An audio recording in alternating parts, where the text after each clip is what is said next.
Keith and Sherri Papini first met in middle school when he was in the 7th grade and she was in the 8th. They were each other's first kiss. Their friendship quickly blossomed, and they remained close throughout their teenage years. However, as time went on, they lost touch with each other and went their separate ways. Years passed, and Sherri moved on with her life. She married another man in 2006, but their marriage only lasted for 2 years. After the divorce, Sherri found herself single again. Little did she know, fate had other plans in store for her. One day, she unexpectedly ran into Keith, and sparks instantly flew. The years apart had brought them both growth and maturity, and they realized just how much they had missed each other. Keith and Sherri arranged a date to give their love another chance. From that moment on, their connection grew stronger with each passing day. Within a year of reconnection, Keith and Sherri knew they were meant to be together. They married in 2009, had 2 children, and lived in Redding, California. Sherri used to work in telecommunications, but after giving birth to her children, she quit her job and stayed home with her children. Keith continued to work at Best Buy as a member of the Geek Squad. From the outside, the Papini family seemed to have an ideal life. On November 2nd, 2016, Keith and Sherri Papini's image of the perfect life shattered when Keith arrived home to find his wife missing. It was unusual because Sherri was usually always home when Keith came home from work. Initially, Keith assumed Sherri had gone on a walk, but he became increasingly worried as time passed, and she never returned. Keith called the daycare center that his children attended to see if Sherri had picked up their children yet. To his surprise, the school secretary informed him that Sherri had not. Keith's concern for Sherri intensified, and he decided to check the Find My iPhone app on his phone. The app revealed that Sherri's phone was located at the end of the driveway. Without hesitation, Keith ran outside and searched the area. To his dismay, he found Sherri's phone lying on the ground with her headphones nearby. Even more unsettling, there were strands of hair entangled in the headphones. After Keith made the disturbing discovery of Sherri's phone and headphones at the end of the driveway, he contacted the authorities with the Shasta County Sheriff's Office. The Sheriff's Office immediately took Sherri's disappearance seriously and involved the FBI from the start of the ensuing investigation. Keith was determined to bring attention to Sherri's disappearance and pleaded for her safe return. Recognizing the importance of getting Sherri's name and face out to the public, Keith spoke to the media, hoping to generate support and assistance in finding her. The media played a significant role in amplifying the story of Sherri's disappearance. Sherri's beauty, blonde hair, and blue-eyed appearance made her case captivating to the public, and news channels eagerly covered every detail. Her perfect life as a devoted wife and mother only added to the intrigue surrounding her sudden disappearance. Once Sherri's disappearance became public news, the Shasta County Sheriff's Office began receiving a large number of tips. However, despite the sheer volume of information called into the police, none of the tips proved productive in the ongoing search for Sherri. As the investigation into Sherri's disappearance continued, investigators focused on examining Sherri's phone for any potential clues. Upon reviewing the contents, they discovered a heated text message exchange between Sherri and her husband, Keith, from a few months prior. This exchange raised suspicions among police, leading them to wonder if Keith could have been involved in Sherri's disappearance. Despite the potential suspicion, Keith proved to be cooperative with the police. He volunteered to take a polygraph test, hoping to help clear his name from any suspicion. Keith passed the polygraph.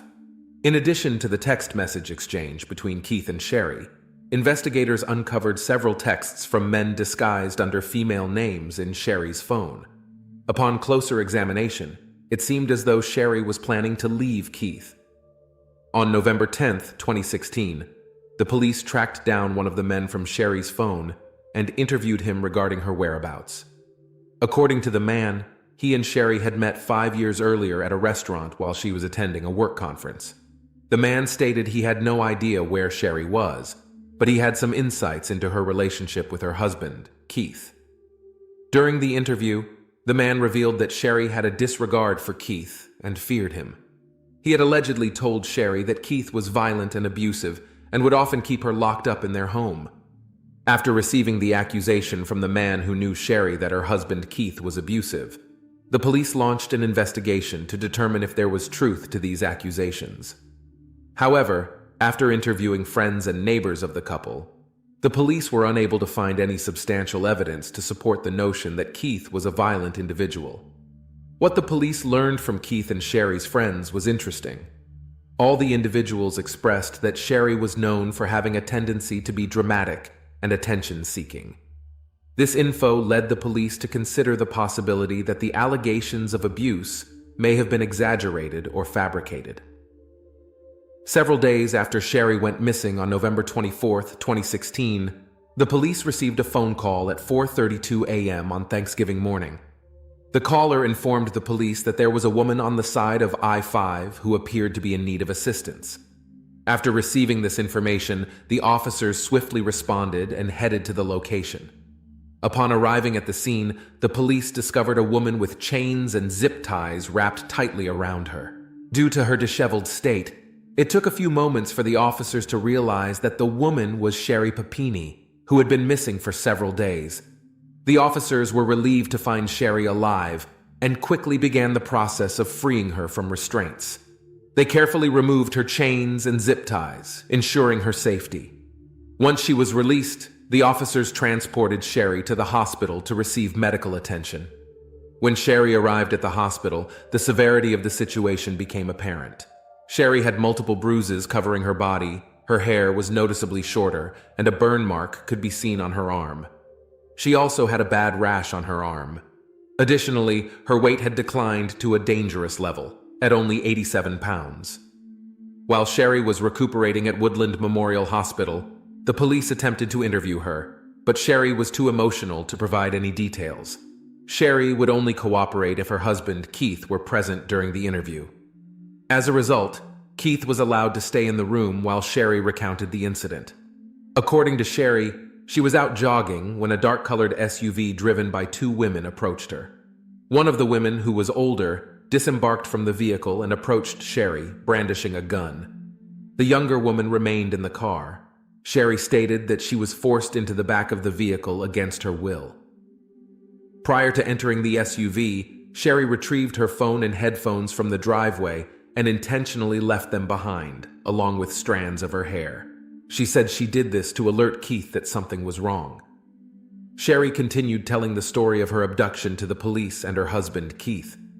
She said that during the journey, she kept falling asleep in the back of the SUV, making it hard to keep track of time. Additionally, she mentioned that the two women had wrapped something around her face, preventing her from seeing where she was. According to Sherri, the two women informed her that they had kidnapped her because there was a man who wanted to buy her, and she was to be delivered to that person. They did not specify who the man was or where he was located. Sherri expressed fear and concern about her situation, as she had no idea where she was being taken or what would happen to her. During her captivity, Sherri claimed she was subjected to physical abuse by one of the two women she was being held with. According to Sherri, this woman would hit her frequently, leaving her with various injuries. Sherri also alleged that she was branded on her right shoulder with the word Exodus, which the woman said had been done to appeal to Sherri's buyer, who was allegedly a police officer. Sherri further stated that her captors played mariachi music frequently, which she found unsettling and disorienting. The constant playing of this type of music added to the atmosphere of her captivity, making it more isolating and oppressive. Sherri mentioned that she was confined to a single room with a boarded window. Regarding the living conditions, Sherri talked about a closet where she was chained. This closet served as a makeshift bathroom, as there was a bucket inside that she could use to urinate and defecate. About 3 weeks into her captivity, Sherri recalled hearing a gunshot. Following the gunshot, Sherri never saw the older Hispanic woman again. This sudden disappearance raised several questions in Sherri's mind. Was she killed? The younger woman, who had remained silent throughout the ordeal, now took charge. This woman ordered Sherri to get into a car, and they proceeded to drive along I-5. Suddenly, the car came to a stop. Sherri was startled by the sudden and unexpected halt. She looked around, trying to assess the situation. Then, the younger woman told Sherri to exit the vehicle. Confused and uncertain, Sherri cautiously complied. Sherri felt a mixture of fear and excitement as she exited the car. Was this her chance to escape? Or was she being led into a more dangerous situation? She was left with no answers, only uncertainty. After Sherri was found on the side of I-5, the Shasta County Sheriff's Office held a press conference to announce her safe return. During the press conference, the police said Sherri had been abducted by two Hispanic women, sparking widespread concern among the public. However, the response to this news was not without consequences. Following the press conference, a wave of racism emerged, targeting individuals of Spanish descent. The reporting of Sherri's abduction had intensified public fear and anxiety, leading some to lash out at individuals perceived to be associated with the Hispanic community. When Sherri became settled back at home after her abduction, she started attending therapy sessions. Since Sherri lived in California, she became eligible for the Victims' Compensation Fund, which uses public funds to help pay for victims' therapy. In the aftermath of the abduction, Sherri started spending a significant amount of time in her house. She avoided going out as frequently compared to her previous lifestyle. 1 year into the investigation of Sherri's abduction, the police released a composite sketch of the two Hispanic women believed to be involved in the crime. However, despite this significant step, no leads came in. Additionally, the police revealed the discovery of male DNA on Sherri's underwear, which she was wearing when she was found on the side of I-5. The police said this DNA sample did not match that of Sherri's husband, Keith. 2 years had passed since Sherri's abduction, and the police still hadn't obtained a match on the male DNA found in her underwear. Despite their efforts, no leads emerged, and the case remained unsolved. However, in 2020, a breakthrough finally came. With renewed determination, the police working on Sherri's case sought authorization to utilize familial DNA techniques to locate the donor of the elusive DNA. This innovative approach allowed them to use the existing DNA profile to identify potential relatives of the donor. Familial DNA testing is a powerful investigative tool used in criminal investigations. It involves analyzing DNA evidence to determine if it matches any family members of a suspect. By identifying genetic markers shared between family members, investigators can narrow the list of potential suspects and identify potential familial relationships. When the police working on the Sherri Papini case got the family DNA match on the male DNA found in her underwear, they were surprised to see that it came back as a close relative to James Reyes, Sherri's ex-boyfriend.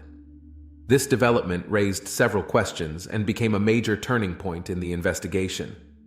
The police wondered if Sherri's ex-boyfriend could have been responsible for her abduction.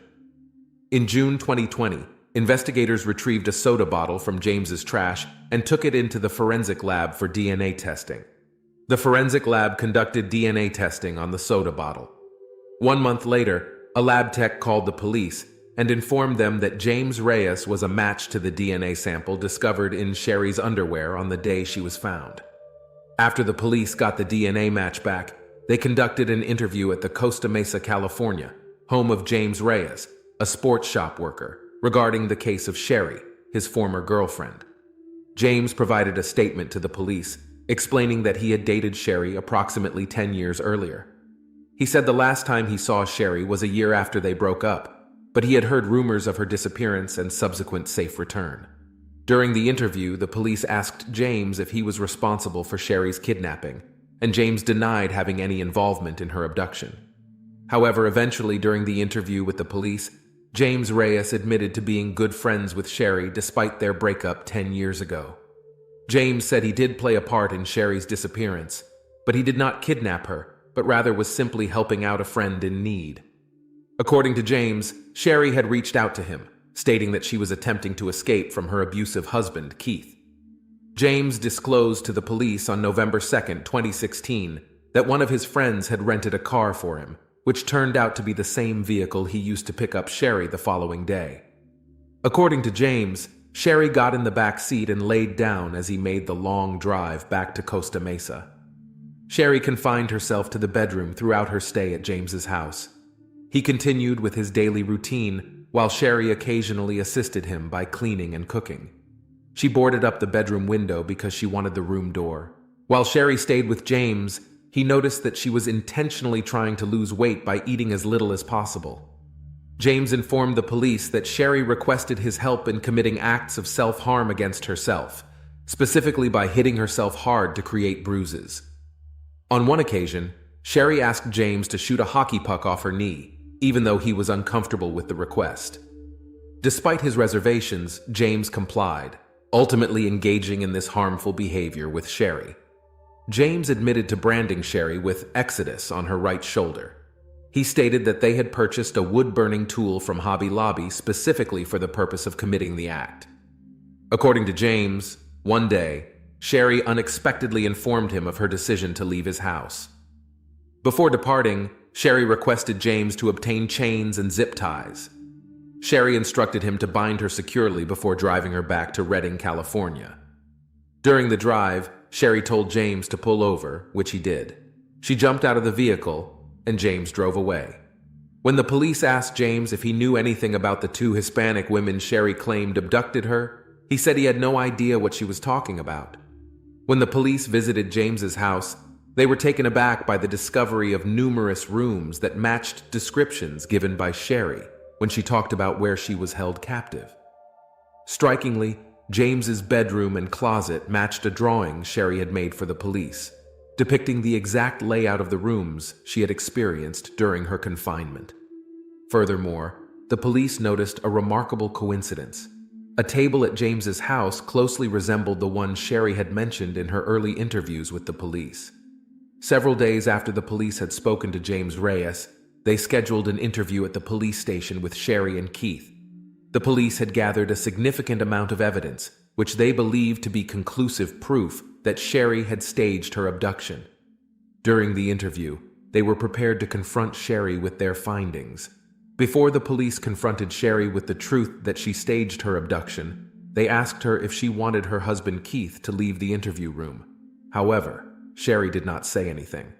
The police then made the decision to leave Sherri and Keith alone in the room for a few minutes. During this time, Sherri approached Keith and revealed to him that she didn't want the police to find the Hispanic woman who had abducted her. Sherri believed she owed her life to the woman because she had allowed her to go. She didn't want to press charges against her. Keith listened to Sherri's explanation. He then expressed his concerns because he didn't think Sherri was making any sense and was starting to get scared. He emphasized that regardless of Sherri's decision not to press charges, the woman would ultimately face consequences for her actions. The police returned to the interview room, and that was when Sherri and Keith were informed that the police had obtained a familial DNA match on the male DNA that had been found on Sherri's clothing. The name the police mentioned was James Reyes, her ex-boyfriend. Keith had a physical reaction upon hearing the name. He recognized James as Sherri's ex. After the shocking revelation that James Reyes, Sherri's ex-boyfriend, was a match to the male DNA found on her underwear, the police proceeded to inform Sherri and Keith that James had passed a polygraph test. The police said they thought Sherri staged her abduction. They also stated that they had gathered evidence to corroborate James's story, leading them to believe he was telling the truth. The police informed Sherri that they possessed information indicating that her dramatic weight loss during her disappearance was a deliberate choice on her part to consume fewer calories. They added that the rash on her arm was believed to have originated from the cleaning supplies she had utilized at James's residence. Furthermore, the police asserted that they had acquired knowledge that James had inflicted a brand upon Sherri using a wooden tool they had purchased from Hobby Lobby. Additionally, it was revealed that Sherri's broken nose was the result of an injury she had inflicted upon her using a hockey stick. Despite facing overwhelming evidence indicating she had staged her abduction, Sherri maintained her composure and acted as though she was oblivious to what the police were referring to.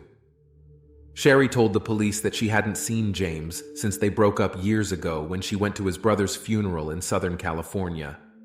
However, the police informed Sherri that they knew that she was lying. James had provided them with information regarding her disappearance and details that no one else would know. On March 3, 2022, Sherri Papini was arrested by the FBI on charges of lying to federal agents and faking her abduction. 6 weeks after her arrest, she agreed to sign a plea deal with federal prosecutors, admitting that she had orchestrated her kidnapping. Sherri's attorneys had argued that she should receive a sentence of 1 month in prison, followed by 7 months of home custody. However, the state recommended an 18-month sentence. Several months later, in September 2022, Sherri was sentenced to 18 months in prison and ordered to pay a fine of $300,000. However, the judge stated there was little chance she could ever pay back the fine unless she won the lotto. During the sentencing hearing, the judge referred to Sherri as a manipulator and a habitual liar. The judge expressed that he had no doubt that she would have continued to lie if she hadn't been caught. The judge informed Sherri that she needed to be punished in order to deter others from committing copycat crimes. He explained that Sherri had taken advantage of several resources, including victims' funds, Social Security disability payments, and a GoFundMe account established following her alleged kidnapping. Sherri had obtained hundreds of thousands of dollars through these aids. By imposing a punishment on Sherri, the judge aimed to deter other individuals from committing similar crimes. Sherri addressed the court during her sentencing hearing, expressing her remorse and apologizing to the numerous people who had suffered due to her actions. She openly acknowledged her guilt, stating that she was responsible for lying and bringing dishonor upon herself and those around her. In August of 2023, Sherri was granted her release and was placed in a halfway house. Keith and Sherri separated on the day she was arrested in March 2022. A few days after Sherri pled guilty the following month, Keith filed for divorce. He also sued for full custody of their children.